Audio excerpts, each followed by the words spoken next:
M अर्चना चौधरी। हम पढ़ रहे हैं chapter 8 cell the unit of life, class 11th। उसमें हमने अभी तक what is a cell, cell theory and overview of cell, prokaryotic cell, और हम पढ़ रहे हैं यूकैरियोटिक सेल। यूकैरियोटिक सेल में भी हमने एंडो मेम्ब्रेन सिस्टम की स्टडी कर ली है और आज का हमारा टॉपिक है माइटोकॉन्ड्रिया। माइटोकॉन्ड्रिया ये बना है माइटोस प्लस कॉन्ड्रियन से। माइटोस मीन्स होता है थ्रेड लाइक और कॉन्ड्रियो मीन्स होता है ग्रेन्यूल लाइक। मतलब mitochondria thread and granule like structure होती है। और माइटोकॉन्ड्रिया को पावर हाउस भी बोलते हैं क्योंकि माइटोकॉन्ड्रिया के अंदर ही एटीपी जनरेट होती है और एटीपी हमारी एनर्जी करेंसी होती है। मतलब एटीपी खर्च करके ही बायोलॉजिकल एक्टिविटी होती है। ठीक है, तो इसमें एक इमेज दी है एनसीईआरटी में, ये है माइटोकॉन्ड्रिया। ये मैट्रिक्स है, ये क्रिस्टी। इसकी एक हम इमेज बना लेते हैं। ये है माइटोकॉन्ड्रिया। ये डबल मेम्ब्रेन बाउंड ऑर्गेनेल्स है। जो बाहर की मेम्ब्रेन होती है वो पोरस होती है और स्मूथ होती है। ठीक है, जबकि अंदर की लेयर ऐसे फोल्डेड होती है, उसमें फोल्ड्स मिलते हैं, उनको बोलते हैं क्रिस्टी। ऐसे इनको बोलते हैं क्रिस्टी। क्रिस्टी। और दोनों लेयर के बीच में इसको बोलते हैं peri mitochondrial space. Peri mitochondrial space. Peri में होता है चारों ओर, तो माइटोकॉन्ड्रिया के चारों ओर जो स्पेस है उसको बोलते हैं पेरी माइटोकॉन्ड्रियल स्पेस। इसमें कुछ एंजाइम होते हैं। और जो अंदर का ये स्पेस है इसको कहते हैं inner membrane space. Two type का स्पेस हो गया ना, तो आउटर हो गया और ये इनर हो गया। जो इनर मेम्ब्रेन स्पेस है इसके फ्लूइड को बोलते हैं मैट्रिक्स। मैट्रिक्स। और इस मैट्रिक्स में अपना डीएनए होता है, आरएनए होता है और राइबोसोम होता है। ये पहले भी बताया था। डीएनए के अंडर में ही प्रोटीन सिंथेसिस होती है। प्रोटीन सिंथेसिस करता है राइबोसोम। ठीक है, और आरएनए पे सिचुएटेड होती है वो इंफॉर्मेशन जो प्रोटीन बननी होती है। इसका मतलब ये हुआ कि माइटोकॉन्ड्रिया के अंदर चूंकि डीएनए है इसलिए इसको बोलते हैं semi autonomous organelle. Semi autonomous. Semi मतलब कुछ कम, सेमी ऑटोनोमस ऑर्गेनेल। इसके अलावा और कौन सी ऑर्गेनेल्स होती है जो सेमी ऑटोनोमस है? वो है क्लोरोप्लास्ट। क्लोरोप्लास्ट में भी डीएनए, आरएनए और राइबोसोम मिलता है। लेकिन कौन से टाइप का राइबोसोम मिलता है? टू टाइप का होता है ना, एक तो 70S और एक 80S। तो कौन से टाइप का मिलता है? 70S। ये ही प्रोकैरियोट में भी मिलता है। इसका मतलब माइटोकॉन्ड्रिया क्लोरोप्लास्ट की समानता प्रोकैरियोट से है। तो हमने एक छोटा सा आउटलाइन बनाई माइटोकॉन्ड्रिया की समझने के लिए।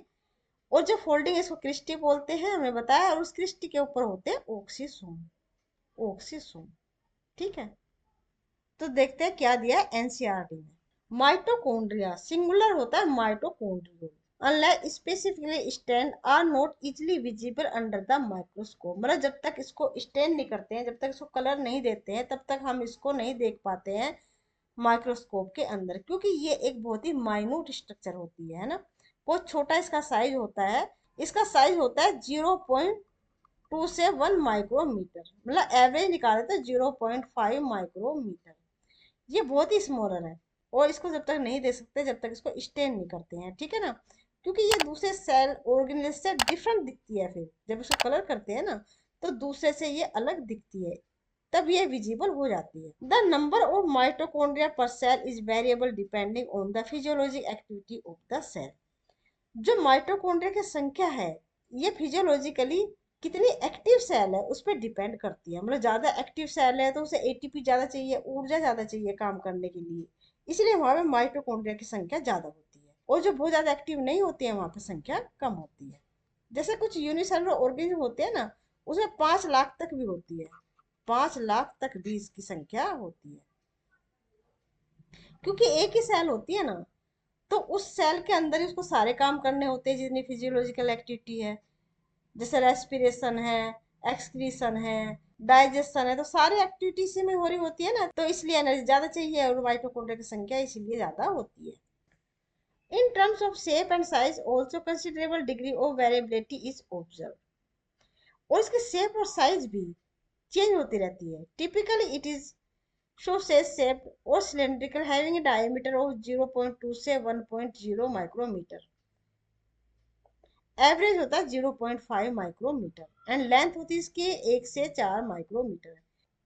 Each mitochondria is a double membrane bound structure with the outer membrane and the inner membrane, dividing its lumen distinctly into two aqueous compartments. क्योंकि जो मेम्ब्रेन होती है ना दो, ये इसके साइटोप्लाज्म को दो भागों में बांट देती है, एक तो आउटर और एक इनर। जो स्पेस होता है ना ऑर्गेनिल्स के अंदर का, उसको ल्यूमन बोलते हैं बायोलॉजी में, ल्यूमन। तो ल्यूमन को दो भाग में बांट देती है, एक आउटर और एक inner. The outer compartment and the inner compartment, ये आउटर कंपार्टमेंट और ये inner compartment. The inner compartment filled with the dense homogeneous substance called the matrix. जो इसके अंदर जो लिविंग मटेरियल मिलता है ना, उसको बोलते हैं matrix. The outer membrane form the continuous limited boundary of the organelle. The inner membrane form a number of infolding called the cristae. मतलब जो ये तो स्मूथ है और पोरस है, जो इनर वाली है ये फोल्डेड स्ट्रक्चर ऐसे बनाती है, और इन जो फोल्ड को बोलते हैं क्रिस्टी, ये हमने अभी समझा था। क्योंकि ये जो है ना, ये क्रिस्टी जो है ना, ये सरफेस एरिया को बढ़ाती है। जैसे हम कोई भी कपड़े वगैरह है ना, कोई भी चीज हम फोल्ड करके रखते हैं ना, कम जगह में वो आ जाते हैं। बहुत सारे कपड़े रख दिए, फोल्ड करके रख दिए, थोड़ी जगह में आ गया, लेकिन बिखरे हुए बहुत सारे लगते हैं ना। इसी तरह से ये सरफेस एरिया को बढ़ाती है। देखो अगर ये फोल्ड ना होता तो सिर्फ इतना ही होता ना सरफेस एरिया, लेकिन ये फोल्ड है, अगर हम इसको खोल देते हैं तो इतना सरफेस एरिया हो जाता है। इसका मतलब ये सरफेस एरिया को बढ़ाते हैं, ये फोल्ड जो है ये सरफेस एरिया को बढ़ाते हैं। क्योंकि सभी बायोलॉजिकल एक्टिविटीज जो है मेम्ब्रेन पे होती है, मेम्ब्रेन चाहिए होती है ना। और मेम्ब्रेन बड़ी होगी तो जितनी बायोलॉजिकल एक्टिविटी है वो भी ज्यादा होंगी, ठीक है। और उसको क्रिस्टी को सिंगुलर बोलते हैं, Crysta.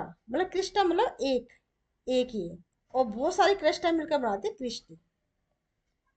The cristae increase the surface area. The two membrane have their own specific enzyme associated with the mitochondrial function.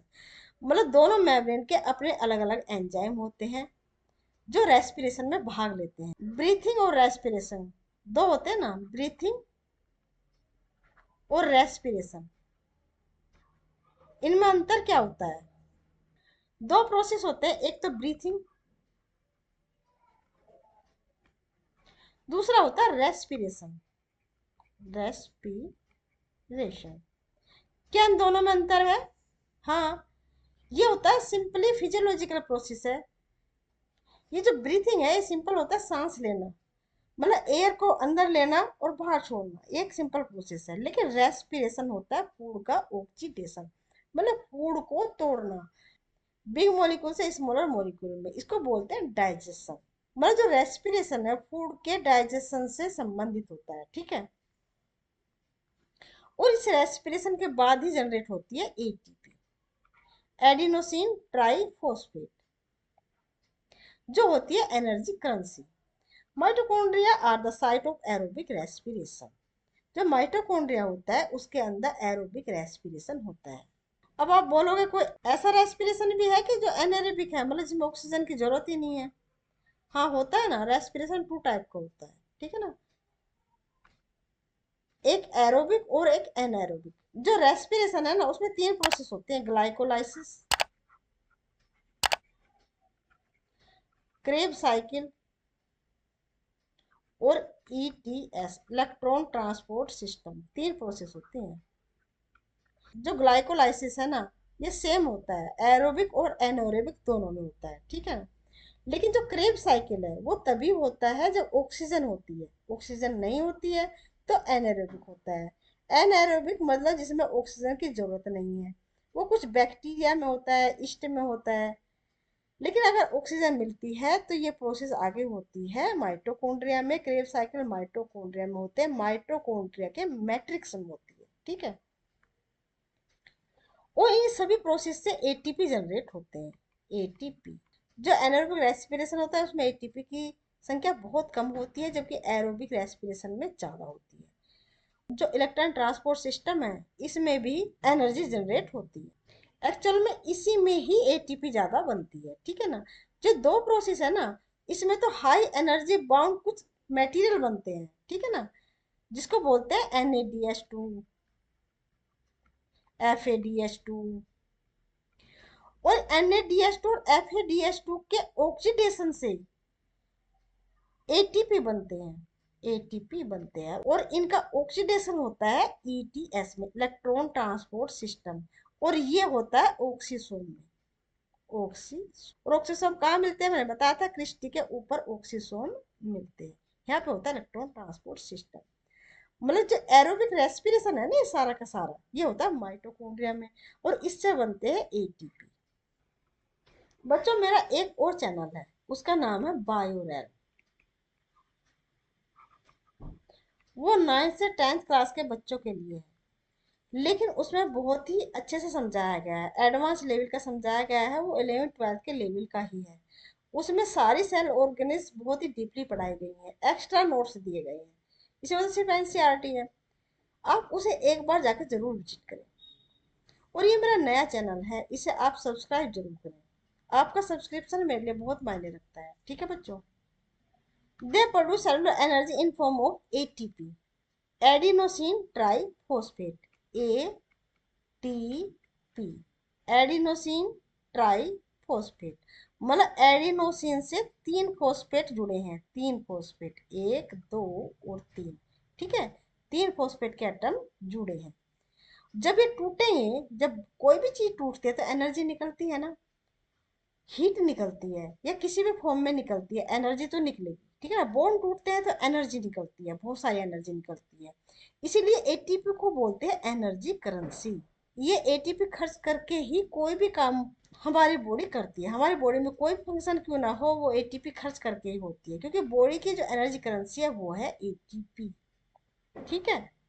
Hence they are called power house. Power house इसीलिए बोलते हैं, इसे पावर है उसमें, है ना, कुछ भी काम करने के लिए पावर चाहिए ना, वो पावर मिलती है माइटोकॉन्ड्रिया से, क्योंकि माइटोकॉन्ड्रिया के अंदर ही हो रहा है एरोबिक रेस्पिरेशन, जिससे बन रही है एटीपी, ठीक है।